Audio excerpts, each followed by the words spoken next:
Hey everyone. So this video is a little bit different because I'm sharing a video that I recorded back in 2019. The reason why I'm sharing it now is because next week, at least from the time of this recording, we're going to celebrate 4th of July in the United States. And it's obviously a very important holiday in this country, and it's often celebrated with fireworks. So I put this video together originally for people who were subscribed to my email newsletter, but I want to put it on YouTube for everyone to enjoy. And it basically is a walkthrough of how you can use blending modes to get more creative photos using fireworks. Now, you'll notice that I used Adobe Photoshop 2019 because that's what was available when I recorded it, but the techniques are exactly the same. The UI might look a little bit different, but everything that I show you there is perfectly applicable with the current version of Photoshop. So you should be good to go. Now, if you are not a member of my email newsletter, you can join. And as a way of me saying thanks, I'm going to provide a bundle of 10 free fireworks photos. So you can take your own photo, use the techniques that I share in this video with a sample of these 10 fireworks photos. They're full resolution DNG files. And you can create your own fun fireworks. So I'll leave a link in the description below if you want to sign up. No worries if you don't. You can still enjoy this video, obviously. All right, so with that, let's go to the video. What's going on, everyone? My name is Brian Matiash, and I'd like to welcome you to this fireworks photography tutorial. We're going to be using Adobe Photoshop CC to composite multiple fireworks photos into one to get a really cool look. So here's the thing. The other day, I went and photographed the 4th of July fireworks here in St. George, Utah, and you can kind of see them here. This is Adobe Lightroom CC. And here's basically the thing. I brought two cameras with two lenses. The first one was a Sony a7R Mark III, and that had a Sony 100 to 400 millimeter zoom lens. The other one was my a7 Mark III with a 16 to 35 millimeter ultra wide angle lens. And you can see that these are, some of the shots with the ultra wide. Now, I couldn't find a good enough location that wasn't already super packed to photograph this. So I had to think outside the box. And what I figured was, let me just get the best possible fireworks shots, the actual explosion. So if you kind of scan through here, you can see that my camera is on a tripod and the foreground is completely static. It's not moving, except for some traffic going through. And this is why I didn't like the actual foreground. You've got kind of this exit sign over here and some trees. And, for the most part, it's not really that impressive. So here are some telephoto shots, which were even less impressive. And so what I did with the telephoto was I tried to get these kind of, really tight detail shots of the explosions. Let me show you some right here. So if we go right here. So these kinds of shots where just focusing on the explosions. And what I thought was, all right, forget the foreground. I don't need the foreground right now. I just need some good fireworks photos. And this is where this video comes in. So what I did was, check it out. Let's go here. These are all full resolution DNG files, so they're pretty big in some cases. And what I thought was, let me take another kind of night or sunset photo, or even a sunrise photo, depending on the conditions, and see if I can composite the fireworks there to make an even more interesting shot. So I'm getting the best of both worlds. I'm choosing the foreground that I want from a photo that's much more favorable, and I'm adding in the actual fireworks that I just got the other day. So here I have this photo that I took a couple days ago on a walk with Ashley. And you can see this is basically what it is. It's a silhouette shot. And here's the thing. This isn't taken with a Sony camera with a full frame sensor. This is an iPhone photo. I took it with my iPhone XS Max. So just to show that mobile cameras are pretty amazing, you can see this result is really, really nice.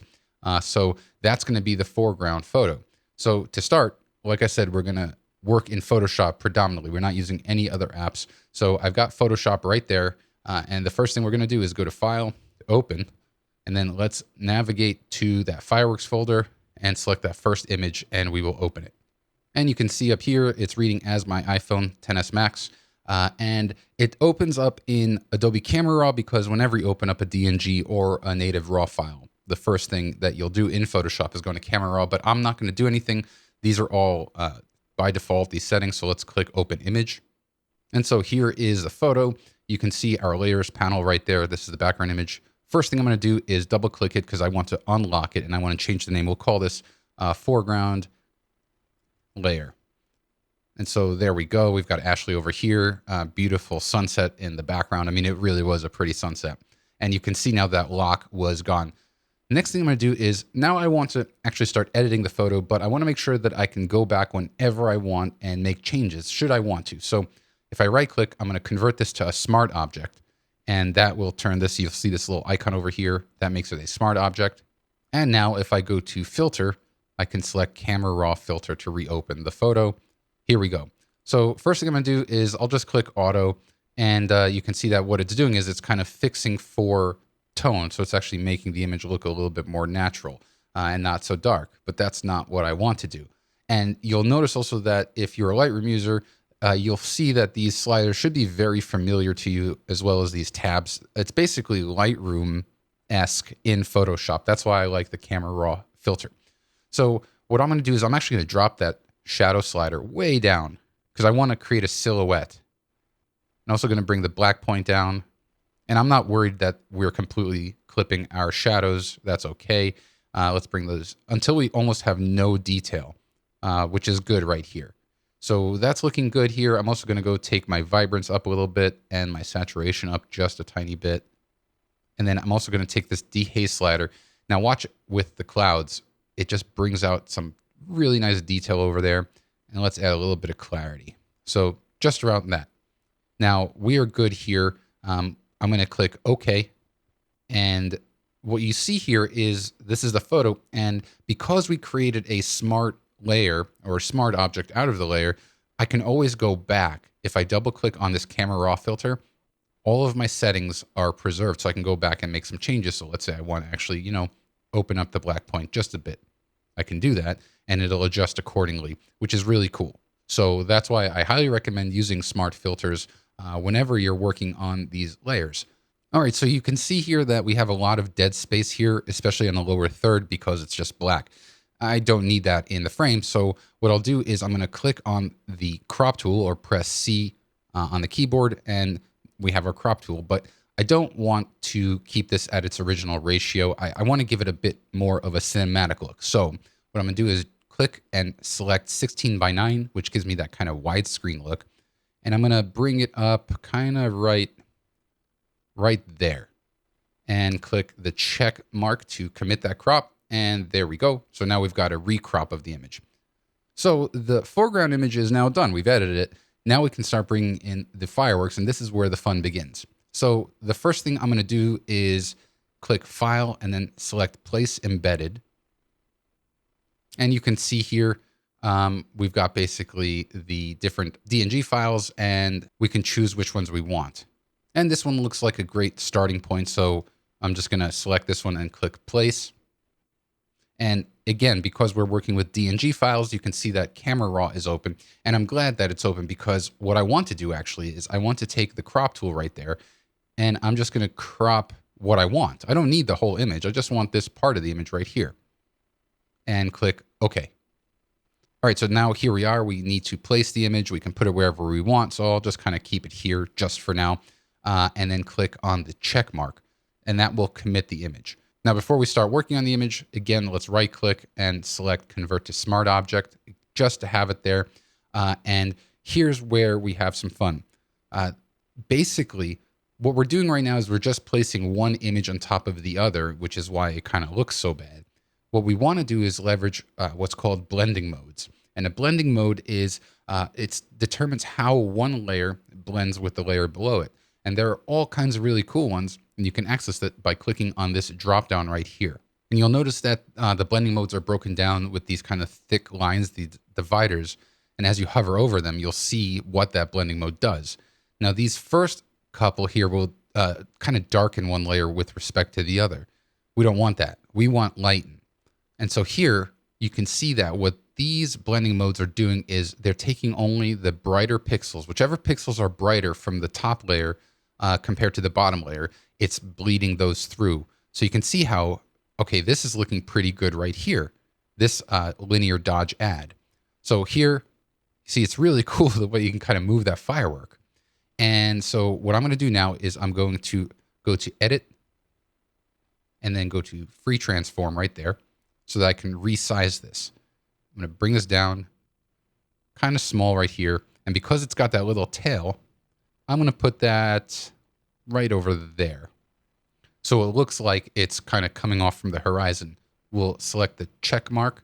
And you can see we kind of have a little bit of this fringe area here where we're blending part of the clouds from the original layer. We don't want that. So I'm going to create a layer mask by clicking on this button right here.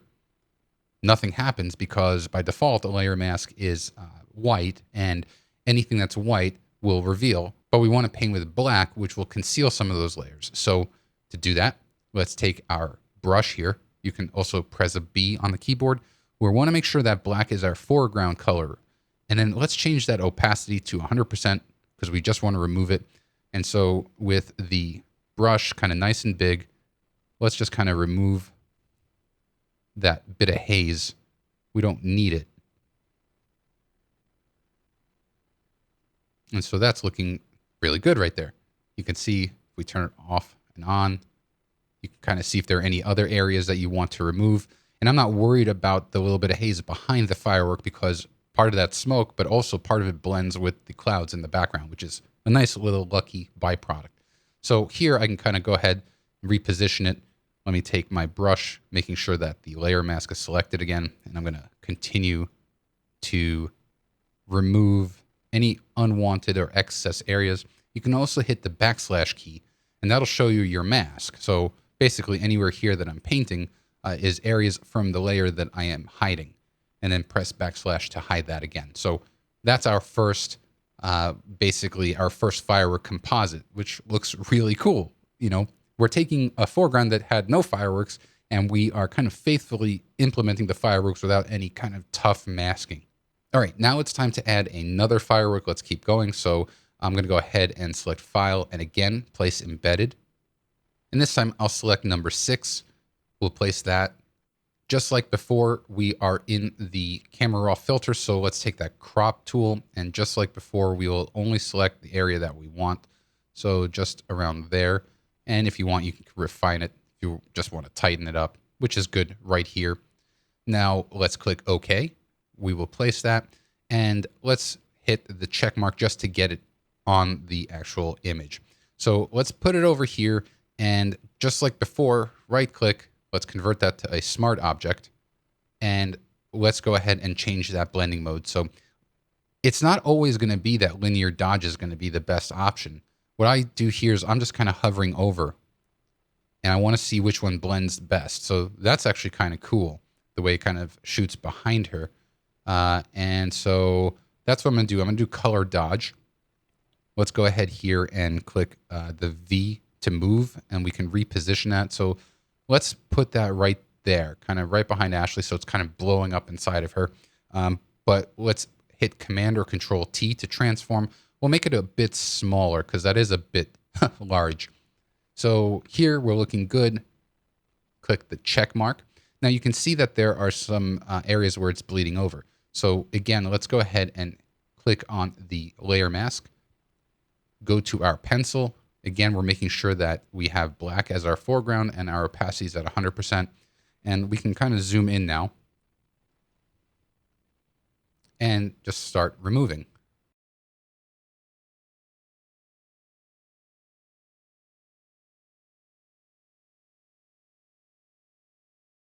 And so now this is looking really cool. You can see the way it's kind of seamlessly blowing up behind her, which is very, very sweet. I love the way this looks. And again, you choose your foreground and you add whichever fireworks you want. So let's do one more. Let's add one more firework. So one more time, let's go to File, Place Embedded, and we'll select this second one here, which was with my telephoto lens, just so we could blend in a few wide shots and a few long shots. So click Place, let's hit OK. And just like before, we can kind of put this anywhere. Click Check. Let's right click and we will go to Convert to Smart Object. And just like before, let's start experimenting with those blending modes. So let's start with Lighten, which is looking pretty cool actually. Screen, Color Dodge, Linear Dodge, and then Lighten Color. So let's go with lighten. Now, you can see here, if I move it around, that you can see the way the bottom is cut off because that's the edge of the frame. And same thing with the top. You could see the way it cuts off. So we don't want that. Fortunately, we have this left side here, which is perfect. So what I'm going to do is, just like before, Command or Control T for our free transform. Now, if you put the cursor on either of the corners here, you'll see that the cursor turns into this kind of quarter circle, which allows you to rotate. And that's great, but it's kind of finicky. You know, if you want to watch, let me start over there and I'll do this again. Let's say I just want to make it a 90-degree turn. If I press and hold the Shift key while turning, it locks them into 15-degree turns. So it makes it really precise. So here I just want 90 degrees, which is right there. And I'm going to position this. I'll make it a little bit smaller. And all I'm going for is kind of like something right around maybe here, just like an explosion from the top, as if there was a firework above the frame to give you a sense of depth. So that's looking good here. Put it right there and click check. And it's just a little bit here. And again, if you don't like it or you want to change it up, you can put it in the corner here, which is also looking kind of cool. I might do that and then go to this first one, give us a little bit more breathing room, put that there, and then move this out a little bit. Something like that. You can overlap them as well and just mask them, but I'm just going to kind of keep it like that. And that's looking good. And I might actually move this even closer to Ashley like that. So that's looking great right here. Now, you might be wondering, well, why did you convert these things to smart objects? Well, because we didn't actually edit any of these fireworks yet. So like this one right here, let's say I want to make this even more pronounced. And now that I just turned it on and off, I can see that there's a bit of the mask that I want to remove. So let me just go back here for a second to this mask, go to brush, and there's a bit of haze here. There we go. So one more time here, we have the image selected. Make sure that the layer is selected and not the mask. And just like before, because this is a DNG file, I can go to filter, we can go to camera raw filter, and now we're only working on that firework layer. So here what I can do is say I want to take the vibrance, make it really vibrant, and take the saturation, really add some nice color and some clarity and some dehaze just to cut out some of those clouds. Click OK, and you can see that the firework became that much more brilliant. Because it's a smart filter, I can go ahead here and double click, and let's say I just want to back off some of that saturation. It's a bit too much. I can do that, and it adjusts it on the fly. Same thing with these layers. Go to filter, camera raw filter. Maybe I want to boost the highlights a bit, make it even more clarity, more saturation. Let's warm it up. Click OK. And boom, that looks really, really cool. And one more time with the most recent firework. Filter, camera raw filter. Let's go ahead and up the highlights, up the clarity, up the dehaze, and the vibrance and saturation. And this one we're going to cool off a little bit. And click OK. And once again, because these are smart filters, I can double click on any of the camera raw filters, make changes. Let's say I want to make this a little bit brighter. I can do that. And if you save the PSD file, which is the Photoshop file, you can open this up with all of the layers intact and adjust this a year or 2 years from now. In theory, you can also get rid of that background and replace it with a different background. Assuming it's a dark background, you know, it's a kind of a sunset or a night shot, and get similar results. All right, so I hope you enjoyed that video. I hope it kind of gives you some fun, creative ideas of how you can make your own fireworks photos more exciting, because I think a lot of us can relate where you're not guaranteed to get a good foreground when you go out to shoot fireworks. So, you know, focus on the fireworks themselves and then use blending modes to combine them with other photos that you took, you know, maybe during sunset or at night. And if you don't have fireworks photos, again, you can just click on the link below and sign up to my newsletter. And as a way of saying thanks, I will send you 10 full res DNG fireworks photos that I took that you can use with this technique with your own photos. If you enjoyed this video, a thumbs up is always appreciated, as is hitting the subscribe button and the bell icon to be notified of all future videos. Thanks a lot.